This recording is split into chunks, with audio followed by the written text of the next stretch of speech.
Esta es la noche en el continente americano. Cuando amanece en Europa y cae la tarde en Asia. Así cae la noche en el continente americano y transcurre la mañana y la tarde en el resto del mundo. La noche, bajo la dirección de Claudia Gurizati. Un momento político marcado por la esperanza, la impaciencia, pero al mismo tiempo por la incertidumbre. ¿Qué falta para que algún día podamos tener elecciones libres, verdaderas, creíbles en Venezuela? Bueno, Claudia, lo que falta es que Maduro se aparte y que podamos los venezolanos tomar una decisión. En efecto, esto ha sido una lucha larga, dolorosa. No hay hoy en América un país que tenga la situación de Venezuela. Un pueblo con más dudas que respuestas y que en medio de la crisis resiste y aún mantiene la fe de un cambio para Venezuela. Usted me mantiene la pregunta, ¿qué falta? ¿Qué falta? Sí, ¿qué hay que falta hacer? que la Fuerza Armada termine de entender. Bueno, yo creo que hay que hacer toda la presión afuera y toda la presión adentro. ¿Cuál es el siguiente paso? ¿Qué hace falta para que el régimen chavista abandone el poder? ¿Falta más presión internacional? ¿Cómo debe ser la salida de Nicolás Maduro? Tiene que haber una transición. Ahora, pasamos esa transición. Tenemos nuevos poderes en Venezuela. Vamos hacia un proceso electoral con todas las garantías, con toda la observación. Unas elecciones como debe ser. No unas elecciones chimbas, unas elecciones democráticas, con reconocimiento del mundo entero, interno y externo. ¿Cuál sería el candidato del partido de Maduro? Ah, bueno, es una decisión de ellos. ¿Cuál quisiéramos nosotros que fuera? Él, obviamente. Hoy, en el programa La Noche de NTN 24, están los protagonistas de la noticia.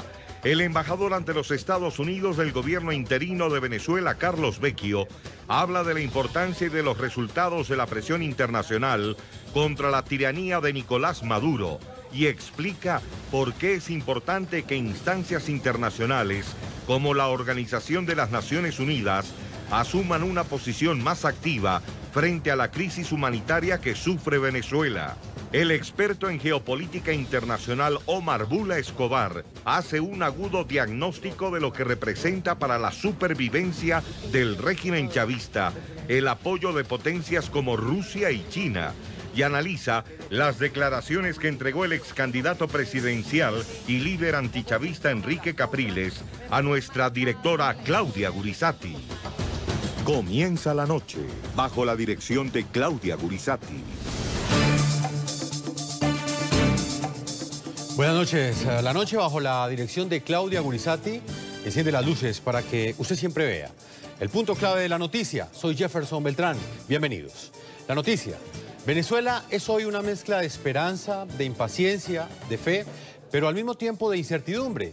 Juan Guaidó completa 2 meses y 20 días como presidente interino y pese a la legitimidad y el respaldo que ha recibido de más de 60 países, Nicolás Maduro mantiene aún su poder represor y continúa instalado en el Palacio de Miraflores. El punto clave de esta noticia, en un momento clave y definitivo para la recuperación de la democracia en Venezuela, el excandidato presidencial Enrique Capriles concedió una reveladora entrevista a nuestra directora Claudia Gurizati, quien es considerado como uno de los principales críticos y líderes antichavistas, ratificó su respaldo al gobierno encargado. Cuestionó a quienes en Colombia aún apoyan a la dictadura venezolana y dijo que estaba de acuerdo con que tras un proceso de transición y de conformación de nuevos poderes, él dice que el chavismo puede participar en las elecciones, incluso con Maduro de candidato si así lo decide. Capriles además envió un fuerte mensaje al secretario general de la ONU, Antonio Guterres, lo instó a atreverse a visitar a Venezuela para que vea con sus propios ojos la magnitud de la crisis humanitaria.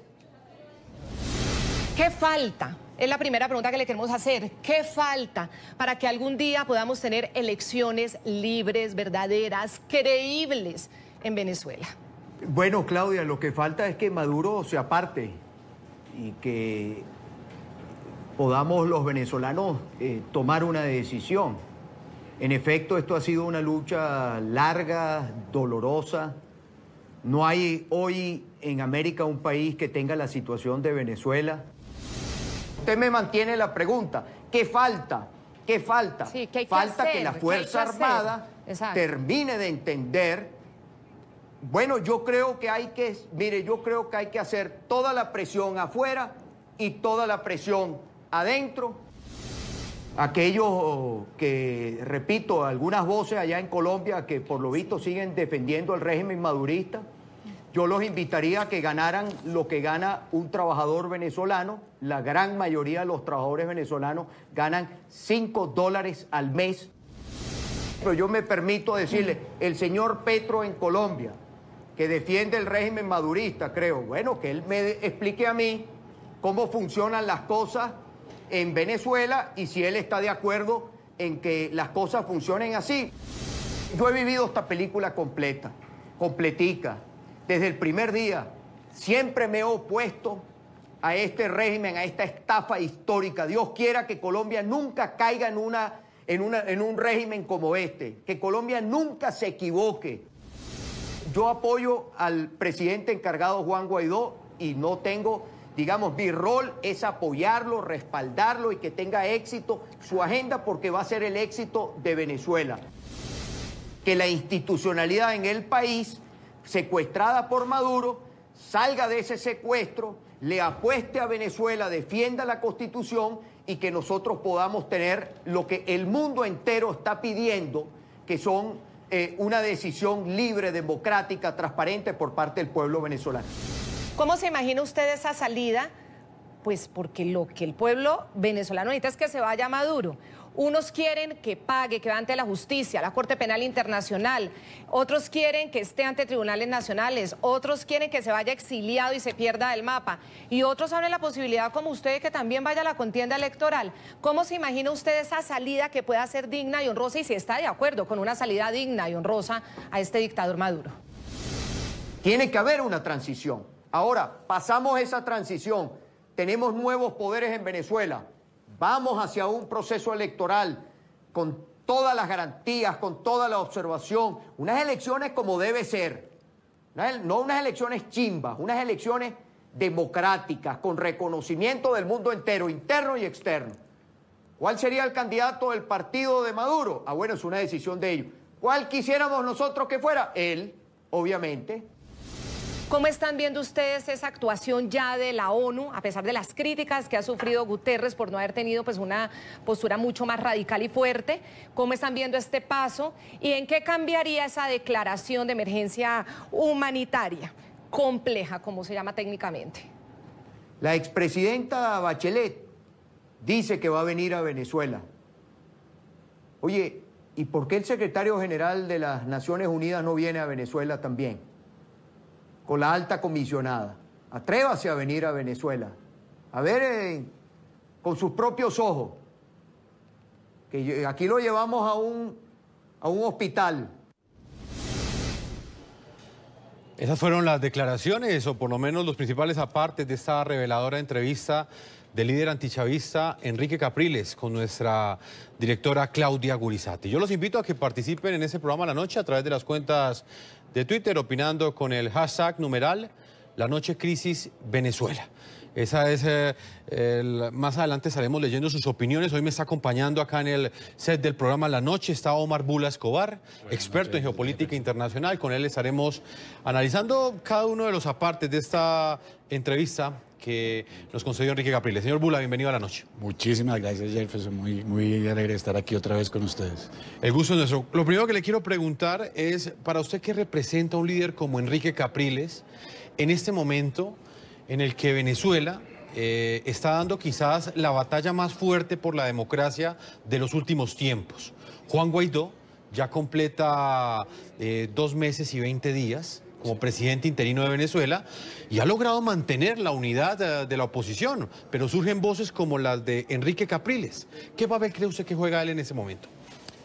Pues mire, yo no quiero adentrarme demasiado, Jefferson, en las discusiones de las entrañas políticas de Venezuela, pero sé que Capriles, a pesar de que representa la oposición, inclusive otra persona que estuvo conmigo en este programa, el señor Borges, etcétera, etcétera, no tiene la legitimidad, ¿sí?, que muchos le atribuyen, ¿no? Eso lo digo a ciencia cierta. Lo sé que la oposición ha sido culpada en muchos casos de la continuación del régimen durante muchos años, particularmente la MUD y Voluntad Popular, etcétera. Pero yo creo que más allá de lo que pasa internamente en Venezuela, yo quisiera que recordáramos lo que dijimos aquí hace un tiempo, que la cosa no iba a ser fácil, si usted recuerda. Sí, en ese primer análisis usted, y muchos lo calificaron a usted hasta de pesimista esa noche. Exacto, me decían pesimista, hasta mi propia madre me dijo, hijo, usted es muy pesimista, ¿no es cierto?, para decirlo aquí anecdóticamente. Pues yo creo que yo fui realista, Jefferson, y como vemos hoy, vemos que hay la presencia de muchos otros actores que están confirmando que la situación es muy difícil.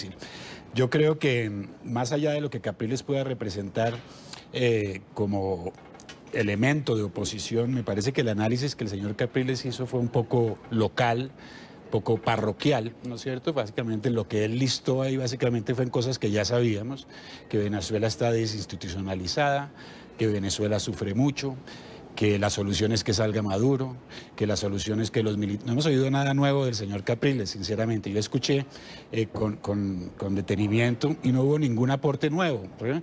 Y sobre todo mencionar el hecho de que, y decir, por ejemplo, y lo dice inclusive el canciller colombiano también, Holmes Trujillo, no podemos dejar que Venezuela se convierta en una situación geopolítica mundial.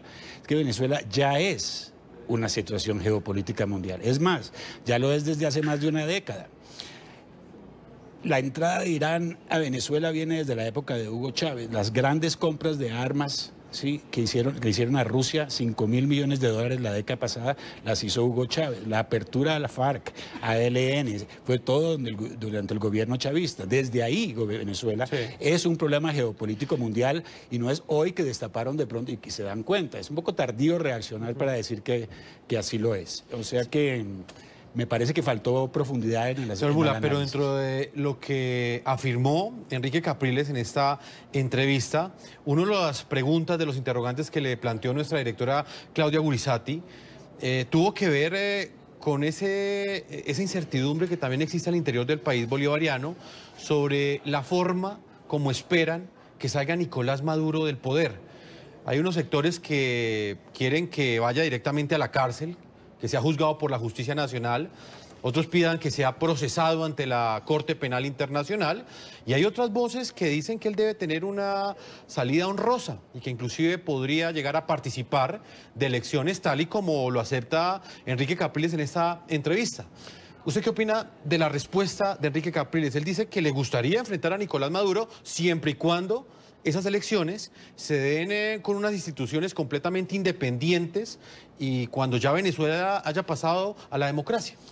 Sí, pues primero que todo tendría que salir, ¿no es cierto? No hemos llegado al punto en que Nicolás Maduro salga del poder, o sea, que estas son hipótesis en el caso de que salga. Estamos lejos de que Nicolás Maduro salga del poder. Le repito, este es un problema geopolítico mundial y está bloqueado nada más y nada menos que en el Consejo de Seguridad de las Naciones Unidas por China y Rusia, o sea que no pueden decir...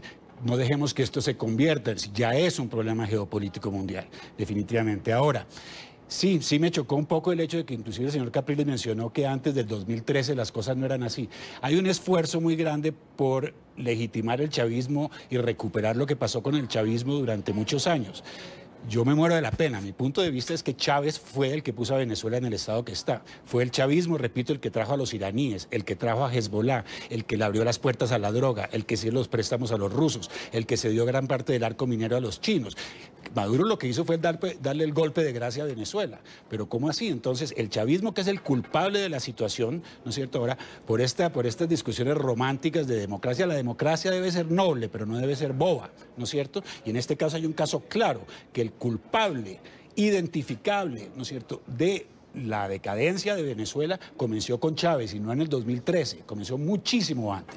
O sea que a mí me parece que ellos tienen que decidir si quieren realmente solucionar la situación, ¿sí?, y empezar de cero, o si quieren trabajar con las mismas fuerzas que destruyeron el país y seguir adelante. A mí me parece que suena muy bien. Hay muchos discursos de estos candidatos. Lo del señor Capriles fue más un discurso electoral que una entrevista. Yo me muero de la pena. ¿Por qué electoral? Pero usted no se dio cuenta. Yo me puse a ver la entrevista por la tarde. El señor Capriles estaba básicamente creando su plataforma. Es un discurso demagógico para los venezolanos. Pero una plataforma dirigida a quiénes? A él mismo, ¿no es cierto? Porque hay posibilidades. ¿O a qué votantes al interior de Venezuela? A los venezolanos. Porque lo que usted me está planteando es que en este momento hay unas fuerzas políticas al interior de Venezuela que ya están comenzando a hacer campaña electoral sin que Nicolás Maduro caiga del poder. Eso fue lo que yo sentí.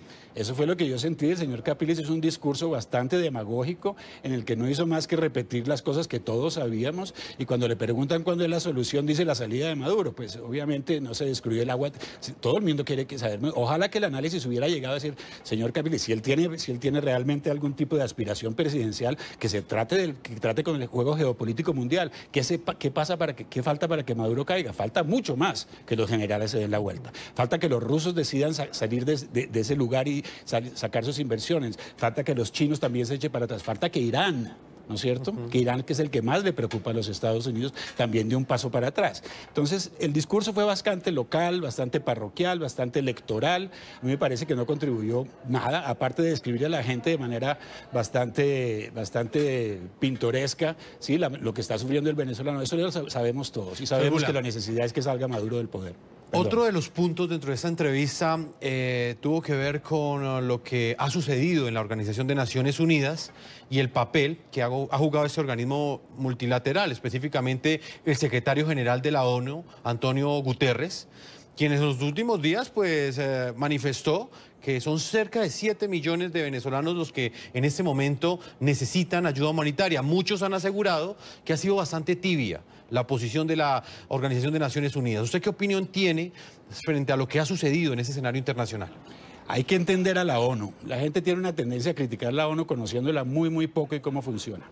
El secretario general de las Naciones Unidas es el secretario, no el presidente ni el director de las Naciones Unidas. Como secretario, su función es recoger las opiniones de los Estados miembros. Y sabemos muy bien que dos de los grandes Estados miembros que están representados en el Consejo de Seguridad, específicamente China y Rusia, no reconocen al gobierno de Guaidó. O sea, Antonio Guterres no puede decidir unilateralmente, sin el consenso de los miembros de las Naciones Unidas, el que se reconozca o no a Guaidó o al embajador, que es el problema que tiene ahora ante las Naciones Unidas. La OEA es muy diferente. La OEA es una organización regional. Y la OEA como organización regional, el peso de los Estados Unidos sobre la OEA es mucho más grande en términos relativos. En la ONU no, pues la China y Rusia no están en la OEA. China y Rusia sí están en las Naciones Unidas. ¿Y usted cree que mientras China y Rusia mantengan ese apoyo al régimen de Nicolás Maduro, será probable que en la ONU suceda lo mismo que pasó en la Organización de Estados Americanos, donde ya fue reconocido el embajador que envió Juan Guaidó? Muy difícil. Lo va a pedir Estados Unidos, lo ha dicho el vicepresidente Mike Pence. Lo dijo de frente Mike Pence. El hecho de que lo pida, mientras que no haya, y es casi lógico, mientras que no haya un reconocimiento por parte de China y Rusia de Guaidó, pues no va a haber un reconocimiento de ningún representante de Guaidó, ¿no es cierto? O sea, el escenario va a ser completamente hostil en la ONU. Está bloqueado como en el caso de Siria, y yo lo mencioné. Ahora están hablando de una emergencia compleja, a Complex Emergency Operation. Mire, yo trabajé 20 años en ayuda humanitaria con Naciones Unidas en varios continentes. Nosotros nos levantábamos los lunes por la mañana a ver cuáles eran las emergencias complejas en el mundo. Entonces poníamos Sudán, Irak. Entonces Venezuela, lo que pasa es que con un tecnicismo se va a volver una emergencia más compleja, a la cual va a haber reuniones de donantes y salen con estas todas. Sí, hay que separar lo humanitario de lo político. Una cosa, lo que está haciendo Antonio Guterres es responder por lo humanitario. Yo no estoy disculpando a Antonio Guterres. Yo creo que la ONU es un organismo que ha perdido muchísima legitimidad en la última década, así como el multilateralismo en general, ¿no es cierto? Sin embargo, hay que saber cómo funcionan las organizaciones. En este momento hay que reconocer que Venezuela es un problema geopolítico mundial, y eso está demostrado claramente cuando hay un bloqueo dentro del Consejo de Seguridad. Hablemos de eso, el primer representante. Yo lo invito a que veamos el siguiente informe. Con el pasar de los días, son más los organismos internacionales que reconocen la gravedad de la crisis en Venezuela. Recientemente la ONU presentó un informe sobre la forma como ha empeorado en los últimos meses la situación humanitaria en el país bolivariano.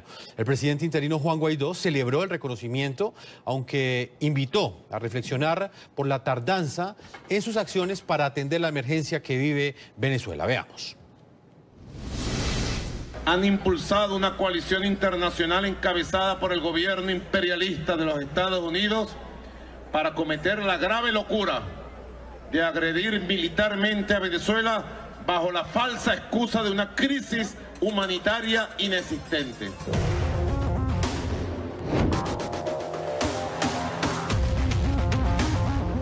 Esta es una de las tantas ocasiones en las que Nicolás Maduro ha negado que Venezuela esté pasando por una grave crisis, pese a que la situación en las calles evidencia lo contrario.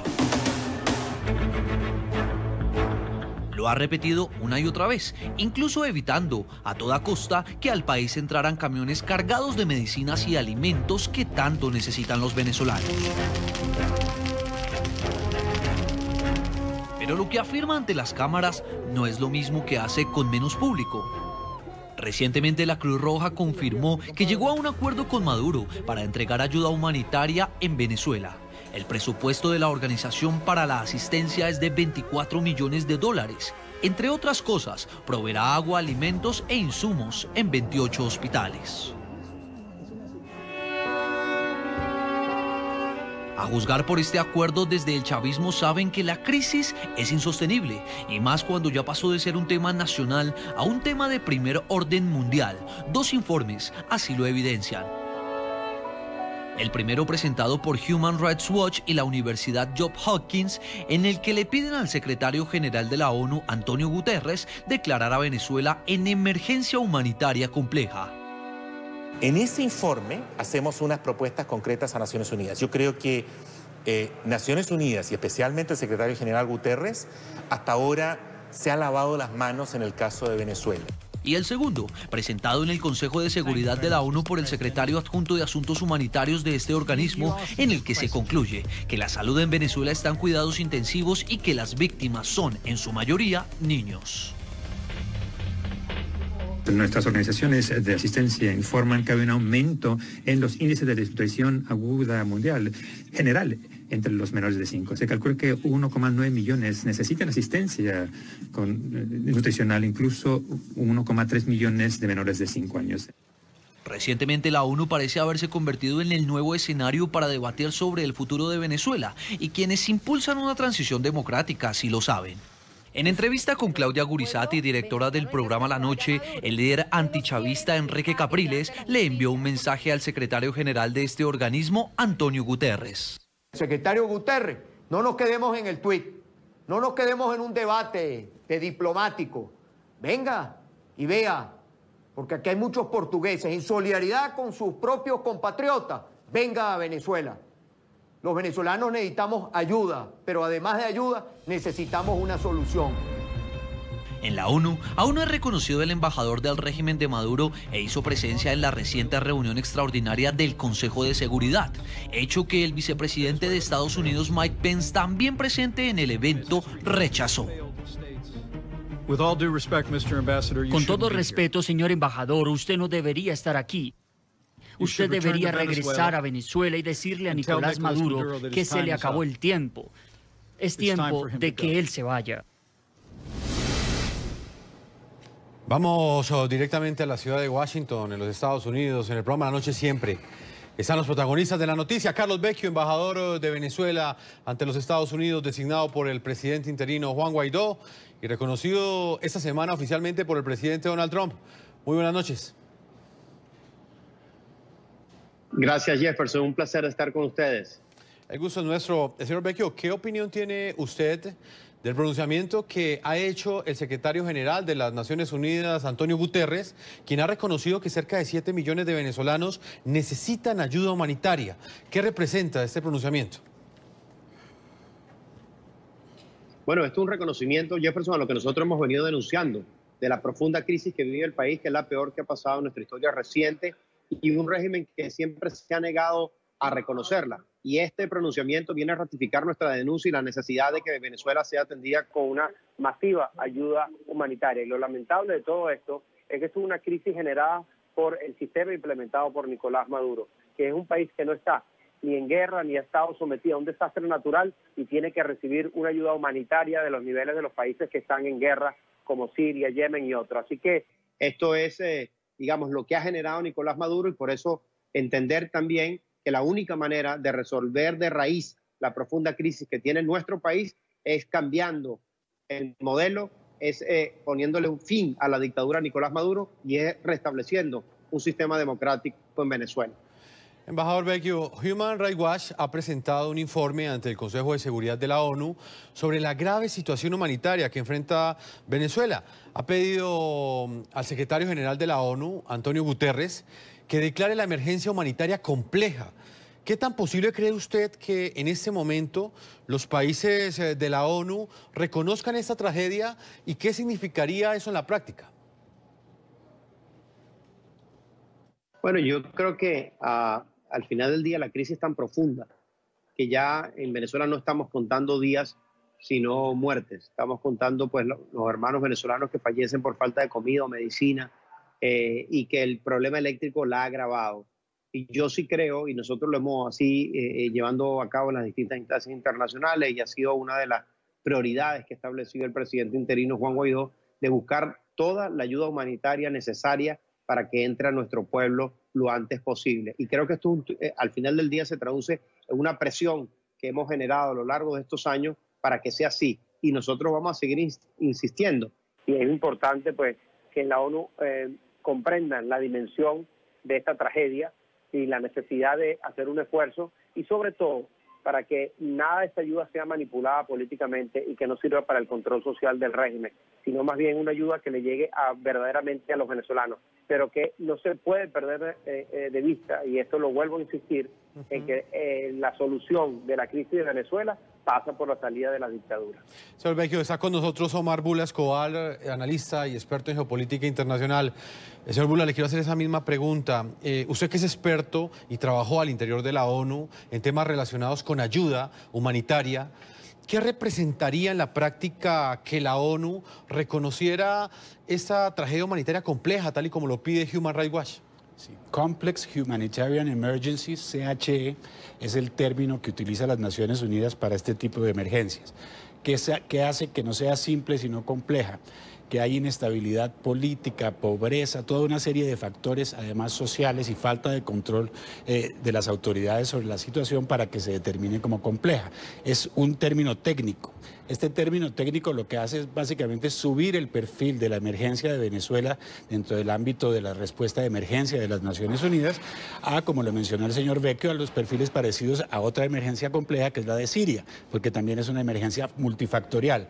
Ahora, yo creo que es muy importante, Jefferson, y para la gente que nos escucha y para los venezolanos, de separar lo humanitario de lo político. Hay dos cosas muy diferentes y la gente tiene una tendencia a confundirlo permanentemente. Es verdad que Venezuela tiene una gran crisis humanitaria, las cifras que se sacan sobre desnutrición crónica, aguda, hambre, etcétera, son ciertas, pero veamos, primero que todo la FAO en el 2015, hace 2 años, le dio un premio a Nicolás Maduro, ¿sí?, por su gran performance, por su gran rendimiento en la lucha contra el hambre. 3 años, yo no sé con qué criterio de sostenibilidad se lo dio, porque 2 años más tarde Venezuela está como está. Hay que desmistificar un poquito las organizaciones internacionales, ¿no es cierto? Primero que todo, el multilateralismo ha cambiado mucho durante los últimos 20 años y estas organizaciones también tienen tendencias políticas muy claras, sea porque son obligadas en el caso del Consejo de Seguridad, donde China y Rusia crean un bloqueo, crean dos partes, o porque las organizaciones han perdido también legitimidad a nivel de su neutralidad entre los países, la OEA siendo un caso, ¿no es cierto? Y como le digo, la OEA es muy diferente. Ahora, la lucha es una lucha técnica, y para los que trabajan en Naciones Unidas, ¿qué representará? Pues que le darán prioridad a esa emergencia venezolana, que seguramente habrá reuniones para recoger fondos que tengan más significancia en términos de los donantes, pero eso Venezuela será un archivo más. Pero eso al lado de permitirá... Yemen, al lado de Siria, entonces ya discutimos Yemen, ya discutimos Siria, bueno, discutamos Venezuela. Se hacen reuniones de donantes, se crean campos de refugiados. Sí, eso le ha preguntado muy concretamente, señor Bula. ¿Esto permitiría movilizar una mayor cantidad de recursos a Venezuela? Permitiría, dependiendo de la situación política, ¿no es cierto? Y fíjese lo curioso, si necesitan ayuda alimentaria, no dejaron entrar ayuda alimentaria de los americanos. No, pero en las últimas horas ha dicho Nicolás Maduro que dejará entrar a la Cruz Roja con ayuda humanitaria, que es contradictorio porque en el pasado no reconocía que existiese esa crisis alimentaria. Los americanos y la Cruz Roja son dos cosas muy diferentes, tanto que la Cruz Roja criticó a los americanos diciendo que eso no era ayuda humanitaria. ¿Y esa ayuda humanitaria de la Cruz Roja sí va a entrar? Esa ayuda, ¿por qué? Porque está la ONU de lado, y la ONU es también una organización que hay que aceptarlo, tiene un posicionamiento que no es el posicionamiento del presidente de los Estados Unidos. Ay, que la acepta Maduro. Permítame, le pregunto lo mismo a Carlos Vecchio, embajador de Venezuela ante los Estados Unidos. Señor Vecchio, en las últimas horas la Cruz Roja fue autorizada por Nicolás Maduro para el ingreso de ayuda humanitaria. ¿Qué papel cree usted que pueden jugar las Naciones Unidas para que ingresen esos alimentos, esas medicinas e insumos que tanto necesitan hoy los venezolanos? ¿Ese es uno de los objetivos de la diplomacia de Juan Guaidó en este momento también ante la ONU? Mira, nosotros lo hemos dicho a la Cruz Roja Internacional, al programa del World Food Program de la ONU, que parte de esa comida que nosotros hemos recolectado a nivel internacional, muchas de ellas están en Cúcuta, puedan ser utilizadas y llevadas también a Venezuela. Pero además te adelanto, parte de esa ayuda también la hemos venido pasando a Venezuela, no como nosotros hubiésemos deseado, de manera masiva, pero sí se ha llevado pues parcialmente parte de ella, pero no en grandes cantidades por las limitaciones que hay para poder ingresar, pero la estamos haciendo. Y creo que este es el esfuerzo que nos toca hacer a nosotros y de presionar, como lo hemos hecho, para que tengamos esta ayuda lo antes posible en Venezuela, porque se trata de salvar vidas. Y lo otro, entender que una vez que cese la usurpación, el mensaje a los venezolanos es toda la ayuda que puede venir. Y como nosotros hemos venido trabajando a nivel internacional, con la coalición internacional, para que estemos mucho más preparados para que el momento que llegue ese cambio, esto sea masivo y pueda llegar mucho más rápido a millones de venezolanos. Señor Carlos Vecchio, usted esta semana fue reconocido oficialmente como embajador del presidente interino Juan Guaidó ante los Estados Unidos. En ese encuentro que usted tuvo con el presidente Donald Trump, ¿de qué hablaron? ¿Cuál es la principal preocupación del mandatario de los Estados Unidos? ¿Qué significado tiene que se haya dado este reconocimiento precisamente en este momento? Bueno, yo creo que el momento de hacerlo también manda un mensaje muy claro. Yo creo que primero, Jefferson, es un reconocimiento al pueblo de Venezuela. Yo no hubiese estado allí si no es por la lucha que estamos dando todos los venezolanos, por su coraje, por estar en las calles. Así que yo creo que esto es un reconocimiento primero al pueblo. Luego, hacerlo en este momento fue una gran oportunidad para ratificar el compromiso de los Estados Unidos con nuestra lucha, con el sacrificio que está haciendo el pueblo de Venezuela, y muy claramente el mensaje del presidente Trump es: nosotros y Estados Unidos va a estar con ustedes hasta que ustedes recuperen con su democracia. Y esto es un paso claro y firme en este momento para ratificar ese compromiso.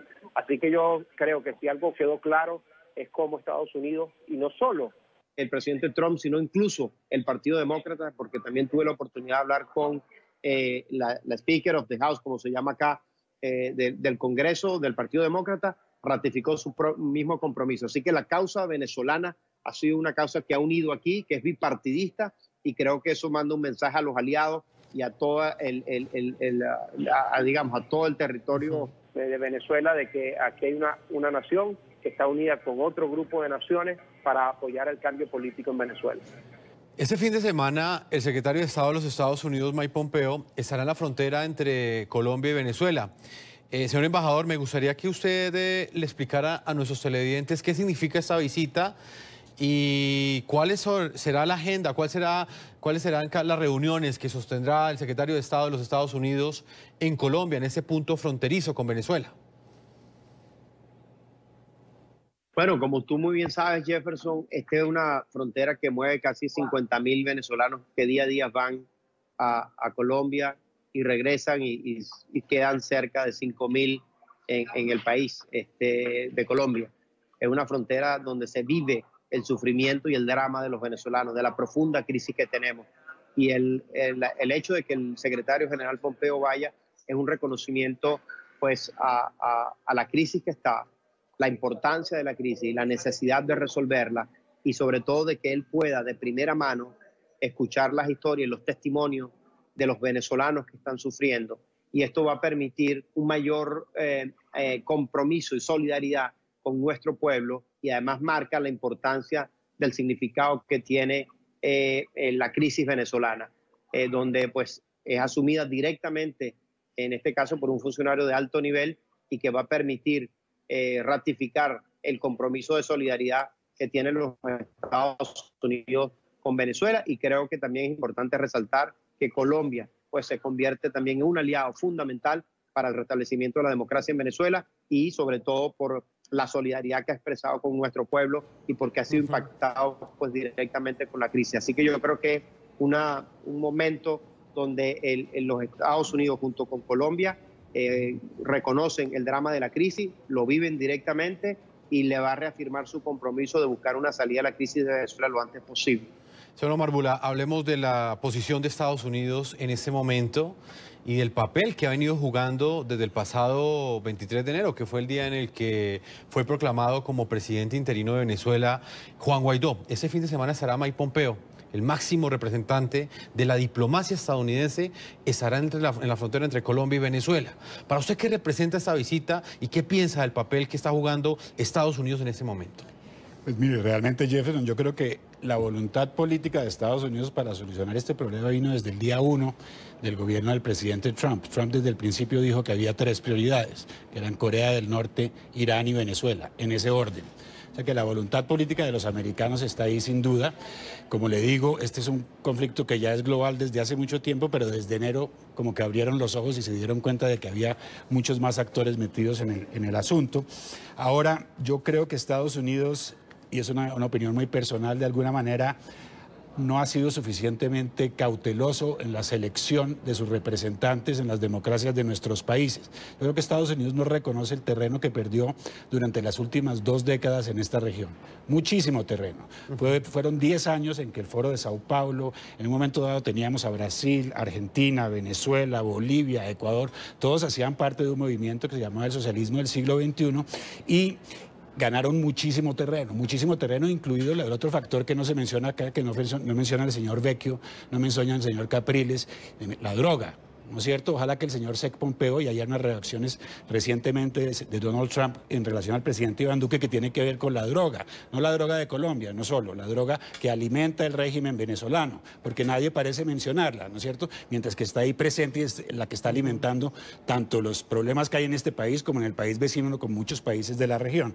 Ahora, yo creo que los Estados Unidos subestimaron un poco, primero la reacción de los otros, aunque sabían obviamente que China, Rusia y los demás estaban ahí, subestimaron la reacción sobre todo de los aliados de América Latina.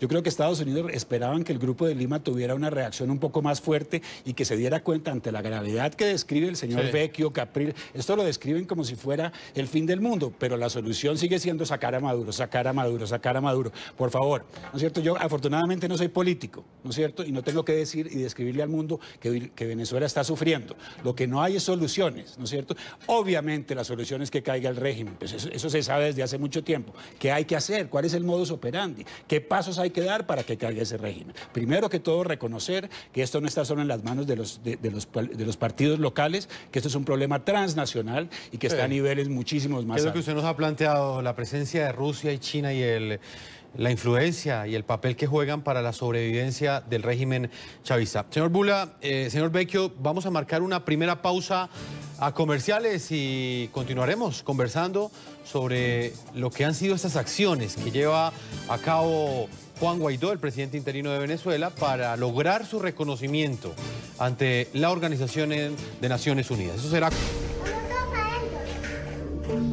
Abrir el refrigerador y no encontrar nada que comer es cada vez más frecuente en las familias venezolanas, pero incluso se volvió más frecuente que el refrigerador no funcione porque simplemente no hay energía eléctrica.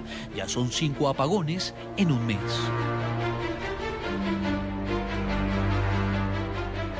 Salir a buscar comida podría ser una solución, pero en realidad es una odisea, porque es muy poco lo que se encuentra y muy costoso para comprar. Póngase a imaginarse usted, mi niña, la semana antepasada.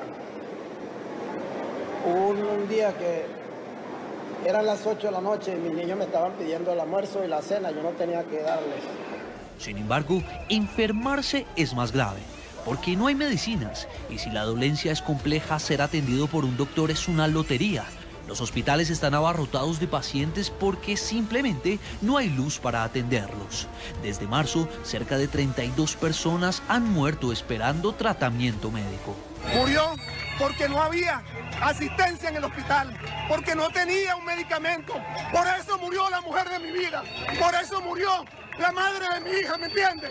Y entonces, por eso, porque estos delincuentes que están en el gobierno nos están matando de hambre y nos están matando de salud. El secretario general de la ONU, Antonio Guterres, afirmó que al menos 7 millones de venezolanos necesitan ayuda humanitaria, que al menos 1.900.000 personas, los cuales 1.300.000 son niños, requieren asistencia nutricional, lo que traduce que son personas cuyo crecimiento y desarrollo no será pleno.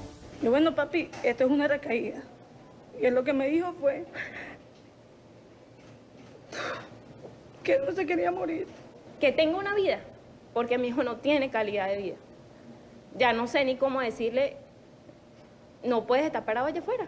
¿Cómo se lo prohíbo ya? Ya está cansado de ir al hospital, no quiere. Él dice, mamá, no, ya no luché más. Deja su silla, ya tú estás cansada, así como estoy cansada yo. Y digo, pero mientras que yo tengo la fuerza, te voy a ayudar lo que yo pueda. Uno de los datos más alarmantes lo tiene el más reciente informe de Human Rights Watch. Es el que tiene que ver con la mortalidad materna, que aumentó en un 65% con respecto al 2015, y la mortalidad infantil, que creció en un 30%. Ellos califican esta situación como un colapso absoluto del sistema de salud que está agudizando el calvario que viven los venezolanos.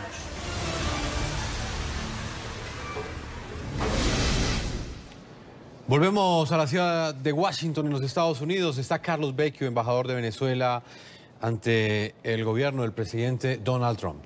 Señor Vecchio, Juan Guaidó completa 2 meses y 20 días como presidente interino de Venezuela. Él ha llegado a ser reconocido como presidente encargado por más de 60 países, tiene una popularidad cercana al 61%, pero estos datos contrastan con la situación que vive Nicolás Maduro. Él tiene una aceptación de solo el 14%, pero sigue en el Palacio de Miraflores, desde donde mantiene su poder represor. ¿Por qué cree usted que no ha iniciado ese proceso de transición democrática para restaurar la Constitución de Venezuela? Mira, yo creo que Maduro no está gobernando. O sea, Maduro no tiene ninguna manera de estabilizar el país. Yo creo que estamos en un proceso irreversible de cambio, que nadie lo va a poder parar, que es cuestión solo de tiempo. Maduro no es capaz ni siquiera de darle electricidad ni agua a nuestro país. Así que Maduro nunca va a estar en la misma posición que estuvo hace 2 meses. Y creo que nosotros hemos avanzado mucho y estos eventos tienen unas situaciones totalmente distintas a las anteriores. Hoy tenemos el liderazgo de Juan Guaidó consolidado en Venezuela como el principal líder de Venezuela, capaz de conducir este proceso. Tenemos a la gente movilizada en la calle fuertemente, sobre todo movida por el espíritu de cambio, porque sabe que la salida está muy cerca, y tenemos una comunidad internacional que como nunca ha estado dándonos ese apoyo. Hemos avanzado muchísimo. Aquí hace 2 meses nadie pensó que yo podía ser embajador, ni mucho menos que Juan Guaidó podía ser presidente interino, y nadie pensó tampoco que nosotros podíamos controlar Citgo y tener todo el respaldo que hemos logrado a nivel internacional. Así que hemos avanzado mucho y creo que estamos hoy en una posición de la necesidad de incrementar esa presión a nivel de calle, a nivel de nuestra Asamblea Nacional y a nivel internacional para forzar a una salida en las semanas que vienen. Así que yo sí creo que es el momento de incrementar esa presión, entender que la oportunidad está al frente de nosotros, que tenemos que aprovecharla, y que es el momento de transmitirle al régimen que apenas la presión ha comenzado. Así que yo creo que el mensaje es muy claro: no bajar la guardia, todo lo contrario, incrementarla en este momento porque estamos muy cerca. Embajador, para finalizar, el senador de Florida, Rick Scott, en un foro sobre Venezuela, ha dicho que frente a la opción militar, el régimen de Nicolás Maduro se ha convencido de que los Estados Unidos no están hablando en serio, y que en esa perspectiva los Estados Unidos, dice él, deben obligar a Maduro a abandonar esa noción, esa idea. ¿Qué tan probable cree usted que es la opción militar en este momento? Mira, el presidente interino lo ha dicho, que aquí todas las opciones han estado en la mesa, y nosotros queremos resolver esto lo antes posible de la manera pacífica. Yo creo que aquí quien está generando las consecuencias de una guerra es Nicolás Maduro, quien es un obstáculo para la paz es Nicolás Maduro, y quien está generando las muertes en Venezuela es Nicolás Maduro.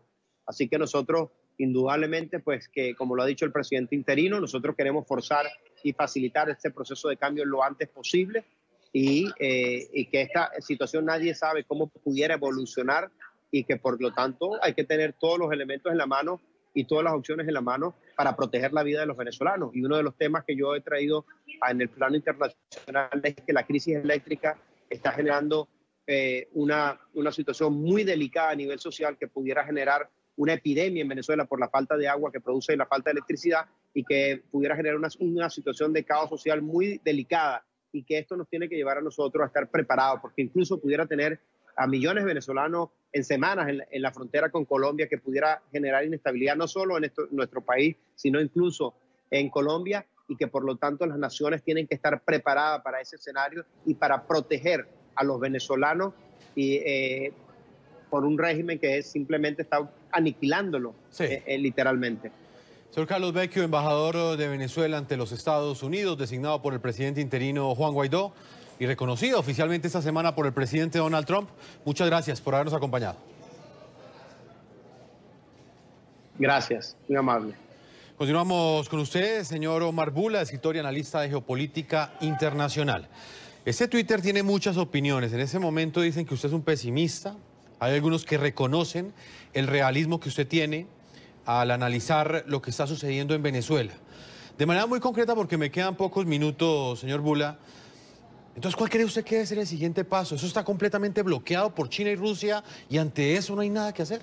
En este momento está bloqueado. ¿No hay nada que hacer? Bloqueado. En Siria, hay que seguir la dinámica de Siria muy cerca. Siria lleva bloqueada 7 años con actores muy parecidos. En Siria también está Rusia, en Siria también está Turquía, en Siria también está Irán. Son actores muy parecidos. Si no empezamos, y repito y lo repetiré cuantas veces sea necesario, por reconocer que este problema va mucho más allá de las fronteras de la región, eso es un problema. En segundo lugar, si no dividimos lo humanitario de lo político, ¿sí? Una cosa es lo humanitario se ocupa de los síntomas, no de la causa, ¿no es cierto?